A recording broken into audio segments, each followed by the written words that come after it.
ثعلبیہ کے مقام پر عبداللہ کہتا ہے، یہ خبر حاصل کرنے کے بعد ہم حسین ابن علی علیہم السلام کے قافلے سے جا ملے، یہاں تک کہ غروب آفتاب کے وقت ثعلبیہ کے مقام پر پہنچے اور اس جگہ جا کر امام حسین علیہ السلام سے ملاقات کی اور انہیں مسلم اور حانی کی شہادت سے مطلع کیا۔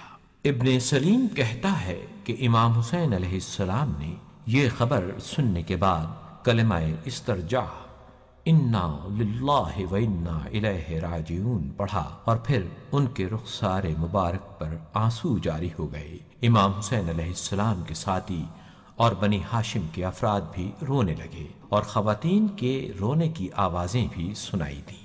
آخر کار امام حسین علیہ السلام نے ارشاد فرمایا، ان سب مسلم حانی اور ان کے حامی مراد ہیں کے بعد زندگی میں کوئی خیر نہیں۔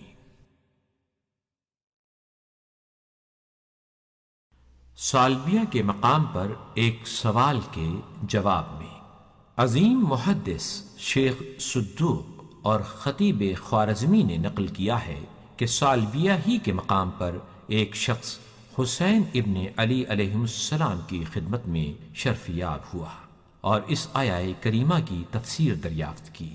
سورہ بنی اسرائیل کی آیت مبارکہ 71 کی تفسیر۔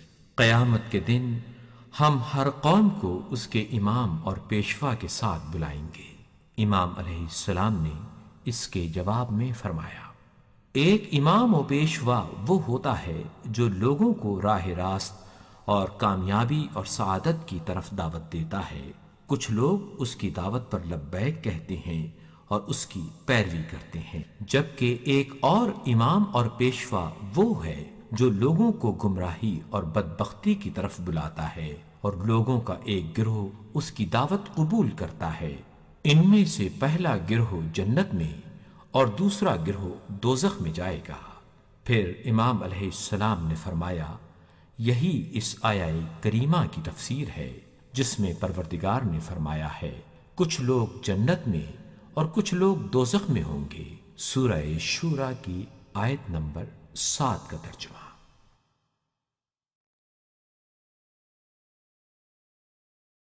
ایک اور سوال کا جواب۔ ثعلبیہ ہی کے مقام پر امام کا یہ تیسرا کلام ہے۔ کوفے کا ایک شخص حضرت امام حسین علیہ السلام کی خدمت میں حاضر ہوا۔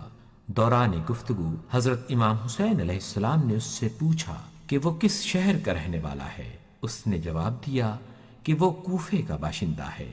امام حسین علیہ السلام نے اس سے فرمایا، خدا کی قسم اگر مدینے میں ہماری ملاقات ہوئی ہوتی تو میں تمہیں اپنے گھر میں جبریل کے داخل ہونے کی جگہ اور اپنے نانا پر وحی کے نزول کا مقام دکھاتا۔